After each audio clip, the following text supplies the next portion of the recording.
마음이 드셨다면 구독, 좋아요 꼭 부탁드리겠습니다. 고맙습니다.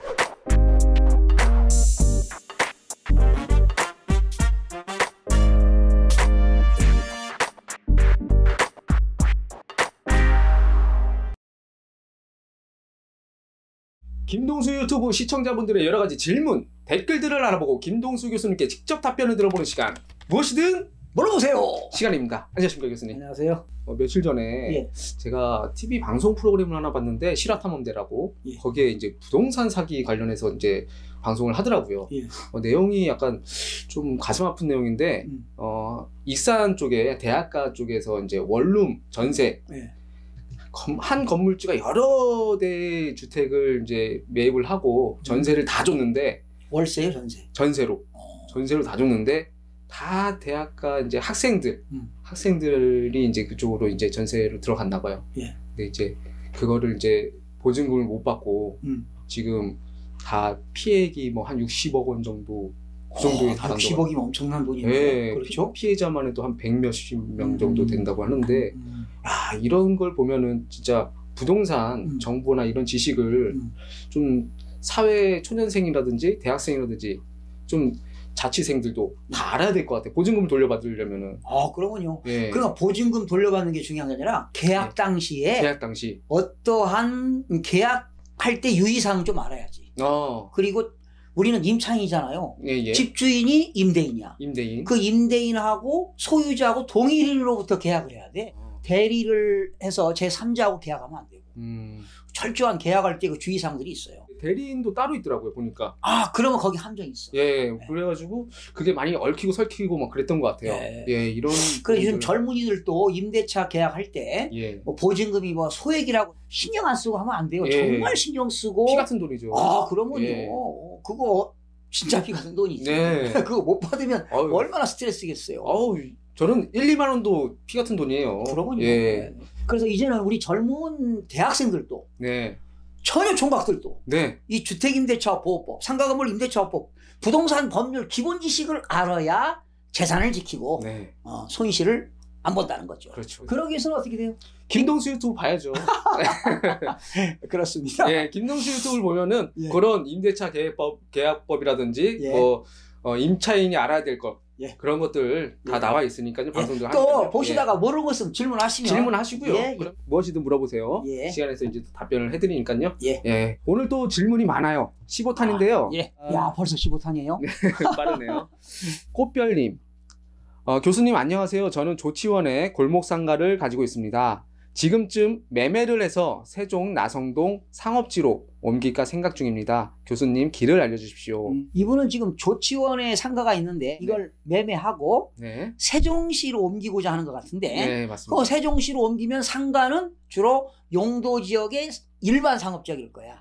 일반 상업지역인데 지금 세종시는 전국적으로 인구가 유입되는 지역이에요. 그러면 조치원이라든가 대전이라든가 인근 지역에 있는 인구는 유출되잖아. 세종시로 유입되는데 그런데 세종시에는 인구가 유입되지만 상가도 엄청나게 많이 졌어요. 그런데 상가 공실률이 전국적으로 제일 높아. 세종시가? 그리고 세종시 옆에 조치원, 지금 이분이 조치원에서 간다고 하잖아. 조치원이 두 번째로 상가 공실률이 두 번째로 높아. 그래서 제가 조사해봤는데 세종은 상가 공실률이 18.7%야. 그러니까 5개 중에 1개가 공실이라는 얘기지. 그리고 조치원은 15.6%가 되기 때문에 세종시라 하더라도 상업용 부동산을 투자할 때는 신중한 투자를 해야 돼요. 그리고 투자 수익률이 몇 프로인가, 또 공실률이 어느 정도가 있는가, 그리고 임대시장의 그런 동향을 철저하게 조사하고 분석을 한 뒤에 상가를 사시기 바랍니다. 그리고 이분이 조치원에 있는 상가를 매매해도 팔릴지 안 팔릴지 모르는 거야. 그러니까 팔리기 전에 이미 뭐 욕심부려가지고 세종시 상가 건물 먼저 계약했다. 임대차, 매매 계약했다. 잘못하면 계약금 또 날릴 수도 있으니까 신중을 기해야 될 것입니다. 처분을 하고, 그러면 조치원 처분 먼저 하고, 그 다음에 매입을 해야 되는 게 좋을 것 같아요. 근데 반면에, 지금 인구가 유입되고 있는 중이기 때문에, 세종시 같은 경우에, 지금 취득하는 게 오히려 좋지 않을까요? 그런데요, 인구는 유입되는데, 인구 유입되는 거에 비해서 아파트나 상가 건물이 너무 많이 졌어요. 그리고 애초에 평상시 월요일부터 금요일까지 근무하고 네. 토, 일요일 거기서 지내야 되는데 뭐 다시 그 원집으로 본가로 이동하다 보니까 상가 공실률이 상당히 많더라고요. 그리고 이런 데 투자하는 거 아니거든 사실은. 인구가 완전히 유입된 게 아니고 왔다 갔다 하니까. 그렇죠. 출퇴근한다는 거죠. 또. 그렇군요. 네. 주말 부부도 많고요. 네. 손숙정님, 부산 해운대 신도시 경남 성경아파트 31평을 동생이 구매하려고 하는데 전 구축이고 하락 시점이라 사지 말라 하는데 내부 수리한 아파트가 마음에 들어 고민하고 있어요. 강력히 반대하기도 그렇고 어떻게 조언하는 게 좋을까요? 이게 지금 경남 성경아파트가 해운대구 자동에 있는 거예요. 31평이 아니고 이제 33평형이거든요. 그런데 이 아파트가 1996년도에 건축해서 네. 지금 23년 됐어요. 그럼 꽤 된 거죠. 꽤 되죠. 예. 그런데 뭐 앞으로 10년, 20년은 살지 않겠어요? 그리고 또 지금 내부 수리를 했다고 했대요. 하네요. 그런데 지금 보고 있는 집이. 제가 이 아파트 신고된 거래 가격을 보면은 네. 거래가 거의 없습니다. 그리고 가격 변동도 크질 않아요. 그래서 투자 목적이 아니고 거주 목적이라면 내부 수리를 했다면 좀 깨끗할 거 아니겠어요? 그렇겠죠. 그래서 구입해도 큰 문제는 없을 것 같아요. 제가 가격 조사를 해봤는데 참고하시기 바랍니다. 지난 2018년 2월에 3억 1천만 원이었어요. 4월에 3억 1,500. 12층. 그리고 10월에 3억 3,700. 조금 올랐어요. 17. 그때는 오를 때였죠. 올랐습니다. 2018년 11월에 3억 2,500. 그리고 올해 1월에 3억 1,000이었는데 그리고 2월, 3월, 4월에 현재 거래가 없습니다. 그러니까 변동이 그리 크지 않네요. 네, 크지 않아요. 그러니까 2018년, 19년 사이에 아파트 매매가 5건밖에 안 됐어. 그래서 거래는 거의 없는데 내가 볼 때는 여러 공인중개사를 다니면서 좀 급매물이 있으면 내부 수리한 아파트 좀 싸게 살 수 있으면 뭐 사는 것도 큰 문제는 안 되지 않을까 생각을 해봅니다. 단골 이은채님. 교수님 항상 정의 편에 서서 바른 정보를 전달해 주시며 감사드립니다. 바른 방향으로 나아가고 있다고 봅니다. 교수님 같은 양심 있는 전문가들이 많이 늘어났으면 좋겠습니다. 참 스마트홈은 정말로 기대됩니다. 혹시 교수님께서 아시는 내용이 있으시면 스마트홈이나 장수명 주택 같은 새로운 주택 형태에 대해 알려주실 수 있을런지요? 그럼 좋은 하루 보내세요. 이은채님 반갑습니다. 항상 감사드려요. 그리고 이은채님 아이들 잘 크고 있죠? 건강하게? 반갑습니다. 참 우리 이은채님이 상당히 그 델리케트 하신 것 같아요. 섬세하시고 스마트홈. 스마트홈이라는 것은요 첨단 IoT 있죠? IoT 아시세요? IoT. IT는 들어봤는데 IoT는 뭔지. IoT라고 하는 건 인터넷 오브 싱. 사물 인터넷이잖아요. 그러니까 첨단 사물 인터넷을 가지고 서비스하는 것이 스마트홈이다 이렇게 보시면 돼요. 예를 들면 뭐 가족들의 어린아이들 또 심지어 강아지까지 케어 서비스도 하고 그리고 안전지킴이 어린 자녀들 안전지킴이 서비스도 있고 그리고 전자용품 있잖아요. 냉장고라든가 이런 전기, 전자 시스템 전략 서비스 이런 것들이 바로 스마트홈이 되겠습니다. 이해가 되셨나요? 첨단 IoT야. 그러니까 편리하게 그리고 뭐 절약할 수 있는 부분도 있고 그리고 안전할 수도 있고 그런 걸 이제 다 모아서 스마트홈이라고 하는 그리고 이제 장수명 주택이라고 들어보셨나요? 장수명 주택은 말 그대로 풀이하자면은 주택을 오래 쓰는 그렇지 오래 사는 집 그게 되겠어요. 그래서 이제 장수명 주택이라고 해서는 시간 변화와 계획의 다양성에 대응해서 장시간 사용이 가능한 주택을 우리는 장수명 주택이라고 그래요. 이거는 내구성이 강합니다. 그러니까 오랜 시간 동안 튼튼하고 견고하게 안전하게 사용할 수 있는 것이 내구성이 강하고 가변성이라는 거 들어보셨어요? 가변성. 그때마다 필요할 때마다 사용하는 게 가변성인데요. 즉 거주자의 그 필요, 세대라든가 가족 구성원이라든가 가족들의 그 취향에 따라서 자유롭게 그 공간을 변형하는 거예요. 공간을 변형해서 사용할 수 있는 것이 가변성입니다. 그런 가변성도 장수명 주택에 포함된다는 거죠. 그리고 수리 용이성. 예. 그리고 이제 그 주택이 노화 같은 거는 그 배관 같은 게 노화되잖아요. 네. 배선 같은 게. 네. 그런 것들을 쉽게 보수가 이용할 수 있도록. 그러니까 보수를 해서 항상 새 집처럼 사용할 수 있는 것이 바로 수리 용이성입니다. 아하. 그러니까 결론적으로 말씀드리면 성능 유지, 그리고 공간의 변화, 예. 그리고 수리가 이용하다. 어허. 근데 단점이 있어. 단점도 있나요? 건설 비용이 비싸다는 얘기죠. 그렇군요. 그러니까 애초에. 모든 건축 자재가 견고하기 때문에 예를 들어서 국가가 그 건설회사가 집을 질 때 네. 내용 연수가 100년이면 얼마나 좋겠어.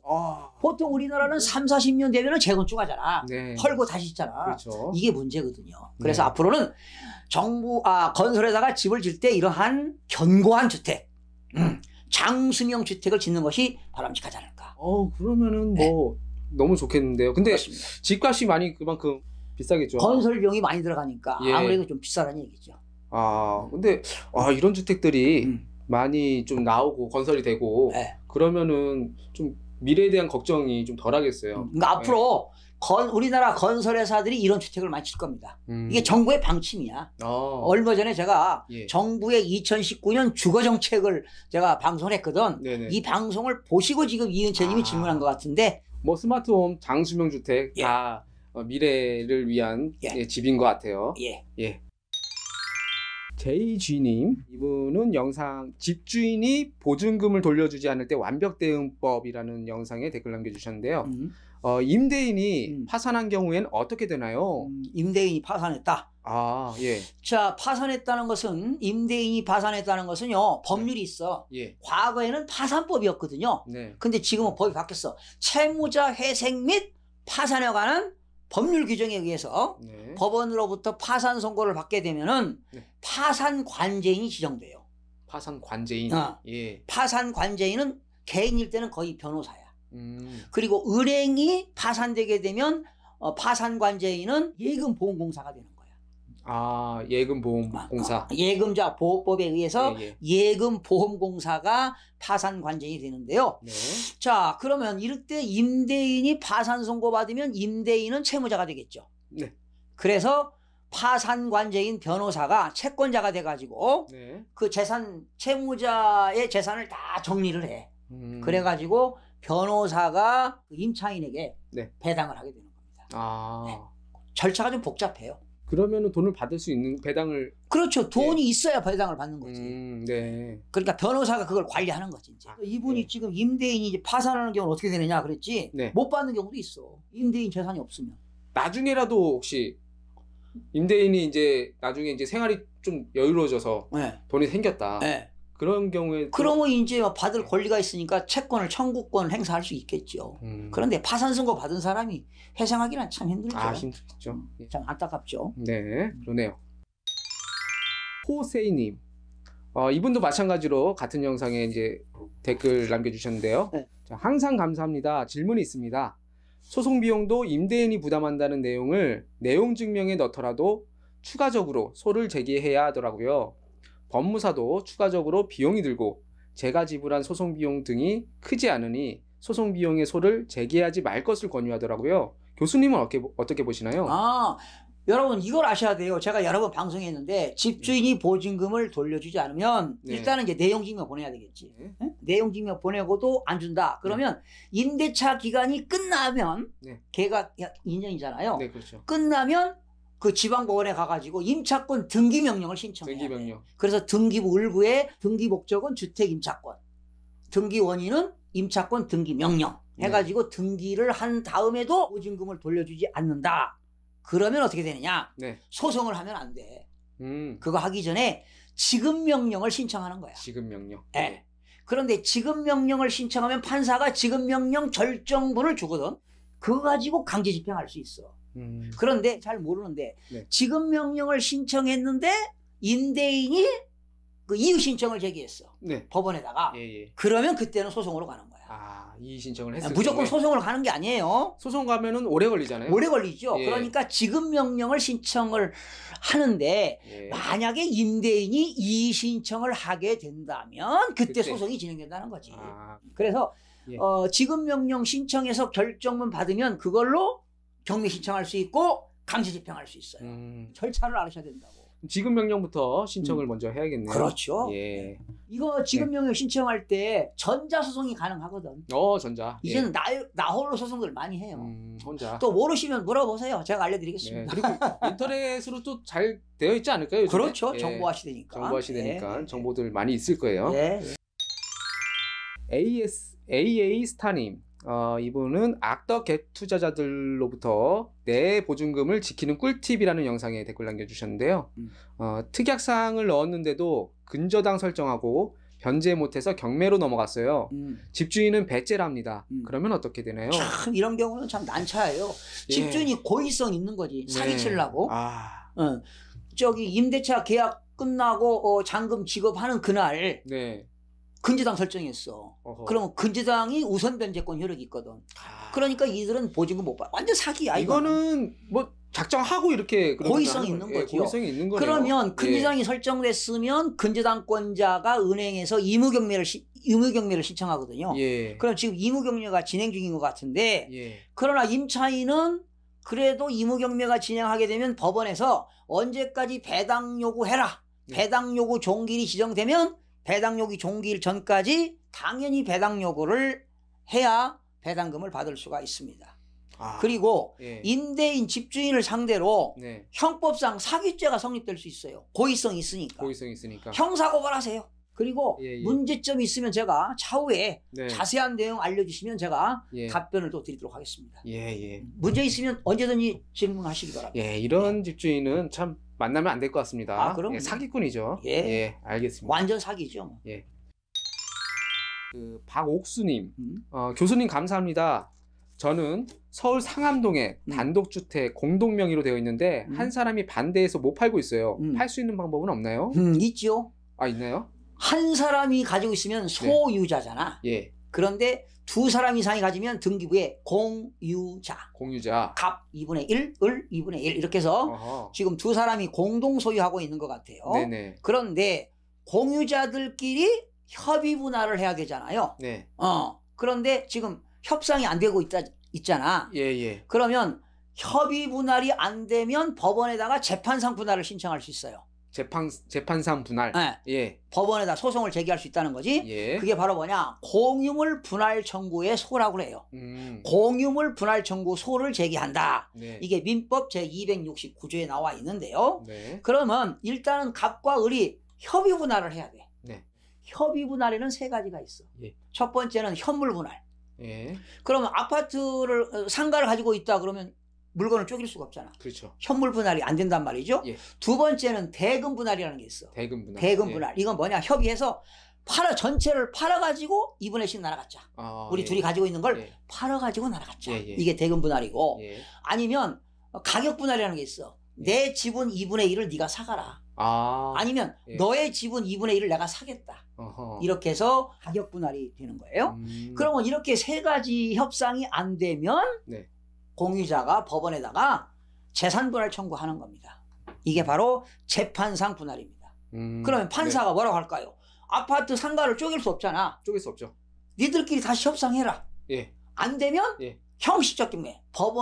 법원에서 경매로 처분해서 날아가져라. 이것이 바로 재판상 분할이 되겠습니다. 형식적 경매가 이루어지는 겁니다. 경매로. 그러니까 법원에 공유물 분할 청구하면 서로가 손해예요. 손해네요. 판사가 협의해라. 협의를 해.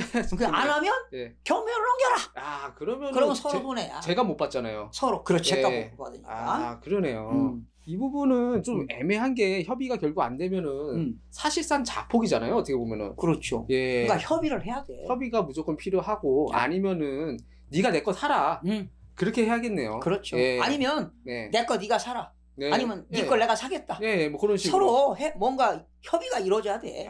그렇군요. 협의가 제일 중요할 것 같습니다. 그러면요, 재판상 법원까지 갔다 그러면 시간도 많이 걸리고 피곤하지. 그죠? 재판 날짜 잡히면 원고 피고 가야 되고 말이죠. 무조건 손해입니다. 또 모르니까 변호사 선임할 거 아니야. 변호사 비용 들어가는 거야. 선임 비용 들어가죠.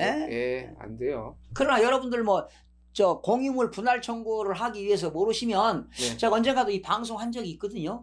내용들 보시면 되겠고 모르시면 또 질의하시기 바랍니다. 도와드리겠습니다. 알겠습니다. 전금랑님, 이분도 단골이세요. 자, 이분 영상은 서울 재건축 아파트 가격 얼마나 떨어졌나 여기에 댓글 달아주셨는데요. 자, 앞으로 얼마나 더 내려갈까요? 네. 정금랑 씨 반갑습니다. 항상 애청해 주시는 네, 애청자, 구독자분 아니에요? 예, 맞습니다. 그런데 우리나라에서 아파트 중에서 변동성이 가장 큰 거, 즉 가격이 막 폭이 큰 게 재건축 아파트야. 그런데 앞으로도 서울 아파트 가격이 떨어진다면 당연히 재건축 아파트는 더 떨어질 확률이 높습니다. 아, 더 높아요? 확률이? 네, 재건축이 아파트가 오히려 폭이 심하거든요. 예. 그래서 이 재건축 아파트는요, 매도 타이밍하고 매수 타이밍 가장 중요합니다. 그리고 뭐 더 질의할 거 있으면 다시 디테일하게 우리 정금랑 씨 물어보시면 상세하게 또 답변을 해드리도록 하겠습니다. 네, 알겠습니다. 이분도 애청자분이세요. 이정님. 네. 자, 교수님, 하락한다는 게 어느 정도를 예상하시나요? 저 같은 서민이야 서울 아파트 10억 하는 거 7, 8억으로 떨어지는 거엔 사실 관심이 없고 4억 아파트가 3억으로 떨어진다면 떨어졌구나 할 것 같거든요. 그렇죠. 예. 아니 10억짜리가 1억 떨어지면 있는 사람들이니까. 예. 그런데 우리 같은 서민들이 4억짜리가 3억에 떨어졌다? 아이고 이거 큰일 나지. 4분의 1이 날아갔는데. 네. 그죠? 예. 이러면 충격이 커요. 예. 그래서 이제 교수님이 생각했을 때는 이제 하락한다는 게 어느 정도까지 이제 생각을 되는지. 지금 서울인지는 모르겠는데 서울도 아마 단계적으로 지금 계속 하락하지 않을까. 이번 서울 같은 경우는 지금 4월 4주차가요. 24주차 하락하고 있습니다. 24주차. 네, 지금 하락하고 있는데 제가 그랬잖아요. 뭐 7주째, 8주째 계속 하락 것이다. 지금 하락하고 있잖아. 계속 하락. 24주째. 계속 하락 중. 그래서 아무래도 계속 떨어지지 않을까 이런 생각이 들어갑니다. 근데 이제 2021년도? 22년도? 그때까지 이제 하락 시점을 보셨잖아요. 그렇죠. 하락하다가 또 보합하다가 약간 상승하다가 뭐 이런 경우 여러 스타일이 있는데 아무래도 2021년, 22년도에도 뭐 하락장이 있지 않을까. 또 회복기도 오죠. 그러나 또 부동산은 또 언젠가 상승합니다. 2014년, 14년, 15년에 또 얼마만큼 상승할지는 아무도 예측할 수 없어요. 그렇죠. 또 세계 경제 흐름과 또 국내 정부가 부동산 정책을 규제하느냐 완화하느냐 부양책을 쓰느냐 안 쓰느냐에 따라서 상황이 달라지는데요. 참 서민들 입장에서 1억씩 떨어진다면 엄청난 큰 돈이죠. 낙폭이 크게 떨어진다는 거는 뭐 있기는 힘들 것 같고. 그러나 재건축 아파트는 난폭이 크지. 재건축 아파트는 제외하고 일반 아파트는 그렇게 떨어지는 그런 건 없어요. 그런 건 없고. 약간씩 계속 계단식으로 하락은 가능하지만 난폭은 없다는 겁니다. 알겠습니다.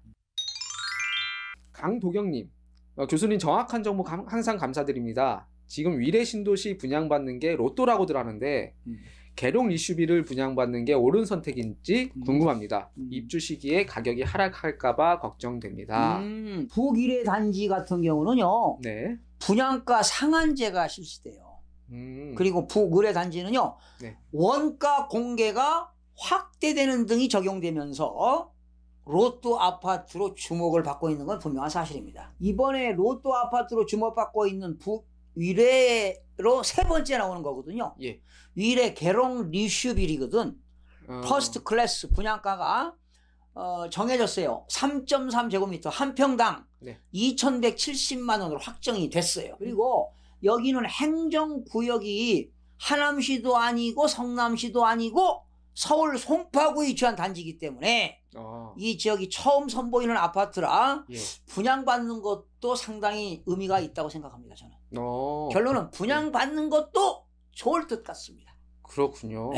서울에 들어가 송파구에 들어가 행정구역이. 송파구 하면 또 집값도 좋은 그러군요. 강남 4구에 들어가는 거니까. 그렇죠. 원가가 이미 공개됐어요. 분양가가. 한 평당 2,170만 원. 옳은 선택. 인 것으로 보여집니다. 알겠습니다. 이분은 이제 입주 시기에 가격이 떨어지지 않을까 걱정이 되는데 떨어졌다 하더라도 나중에 또 올라가게 돼 있어요. 행정구역상 좋은 위치잖아. 대한민국의 송파구면은 강남 4구잖아. 따봉이지. 지금 그 행정구역이 송파구에 들어가거든. 송파구에 따르면은요. 계룡건설 1회 신도시가 A-6입니다. 블록에서 공급되는 위례 계룡 리슈빌이 주택도시공사의 분양심사를 마쳤어요. 그래서 지난 4월 16일부터 입주자 모집 공고 승인이 신청됐거든요. 네. 그래서 분양 심사 결과가 조금 전에 말씀드렸듯이 평균 분양 원가가 2,170만 원으로 완전히 확인됐습니다. 네, 결정이 됐겠죠. 결론 하여튼 예. 받으시면 좋을 것 같고요. 예. 3.3제곱미터당 평균 분양가가 2,170만 원대로 정해지면 네. 전용 면적이 지금 105제곱미터가 188가구가 되는데요. 네.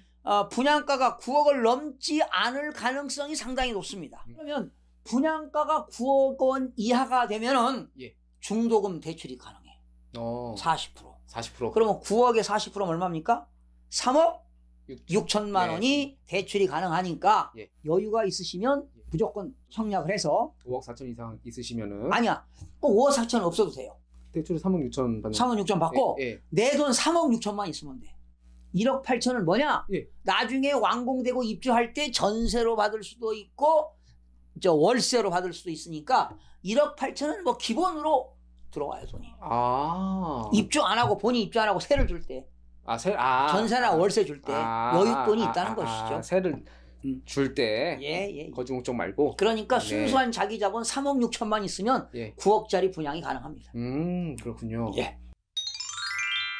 만능 진영님, 이분은 이런 땅 절대 사지 마라. 절대로 사면 안 되는 땅 12가지 영상에 댓글 남겨주셨네요.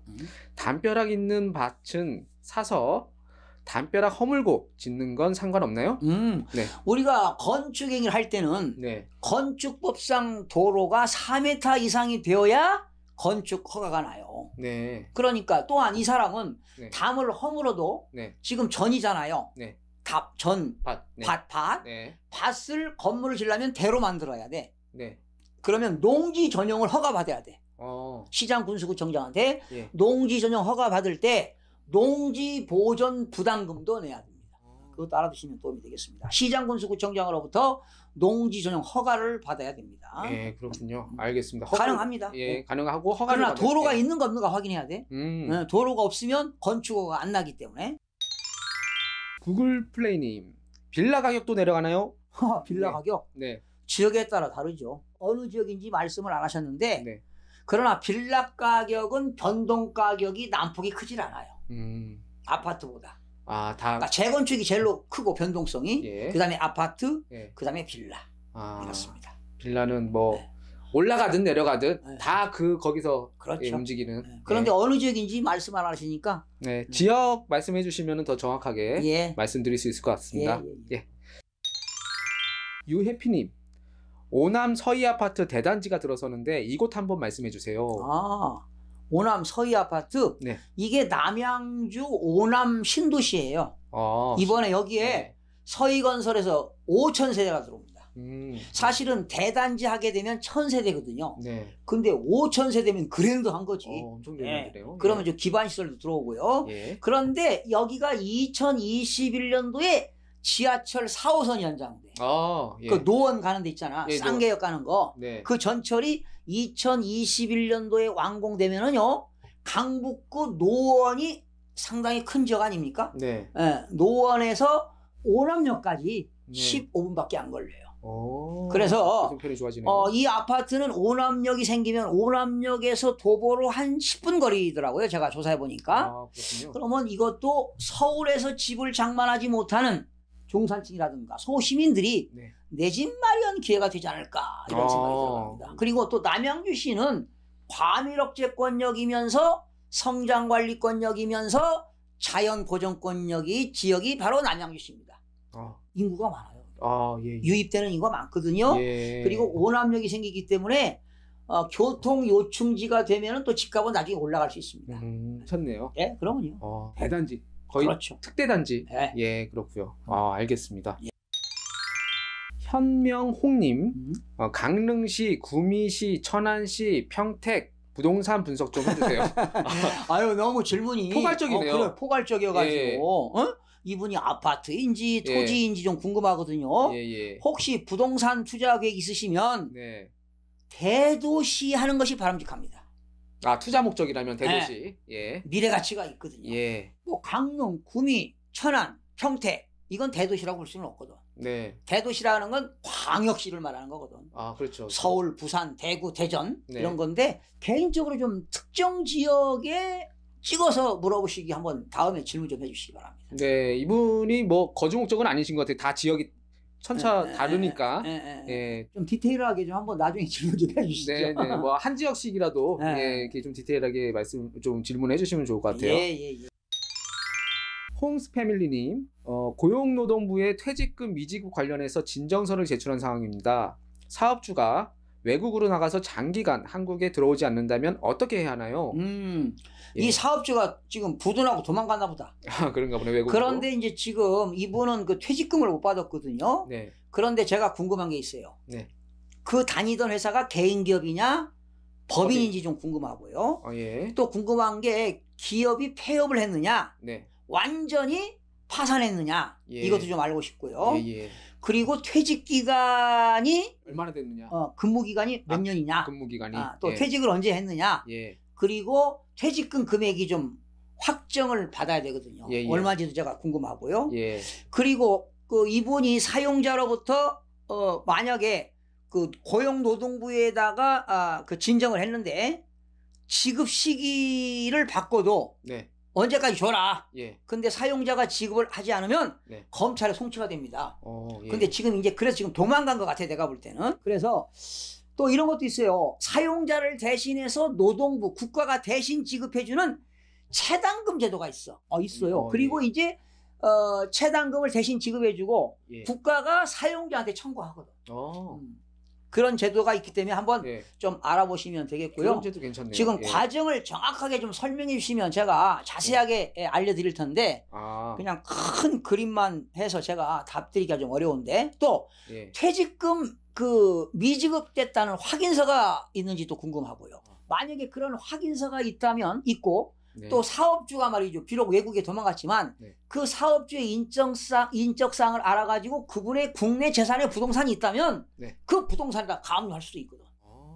다양한 방법을 취할 수가 있으니까요. 예. 나중에 자세하게 좀 알려주시면 예. 제가 답변을 해드리도록 하겠습니다. 그러니까 사실 이런 상담은 변호사한테 가는 게 아니라 공인 노무사한테 가야 돼요. 노무사, 예. 노무사. 예. 노무사가 그 퇴직금 월급 상담해 주잖아요. 예. 근로기준법에 의해서. 그렇죠. 그런데 저한테 물어봐도 충분하게 제가 알려드릴 테니까 예. 나중에 자세한 내용 좀 알려주시기 바랍니다. 그러니까 어쨌든 뭐 상황에 따라 케이스 바이 케이스. 답변이 다를 수 있으니까 예. 예, 상황을 말씀을 해주셔야 될 것 같아요. 개인이냐 법인이냐. 예, 그런 게 또 몇 년 못 받아서 퇴직금은 얼마냐. 예. 뭐 이런 거. 예, 그런 부분을 알려주시면은 또 정확한 답변 드리겠습니다. 예. 노무사가 또 알려주는 또 저는 이제 뭐 지식까지. 노무사도 강의를 하니까 옛날에 강의했잖아요. 노무사. 노무사 라이센스, 예. 또 행정사, 뭐 주택관리사, 또 뭐 감정평가사, 공인중개사, 라이센스 다 옛날에 다 했잖아. 젊었을 예. 때. 그러니까 다양한 경험 속에 위해서 하는 거지. 뭐 또 제자들이 많이 있잖아요. 네. 능력자. 내가 모르면 네. 우리 제자들한테 야 이런 건 어떻게 되는 건가? 네, 이렇게 물어봐서 답변할 수 있으니까 네. 여러분들 언제든지 물어보시기 바랍니다. 네. 여러분 저는 지식 노동자입니다. 아유, 노동자. 네, 예. 노동자지.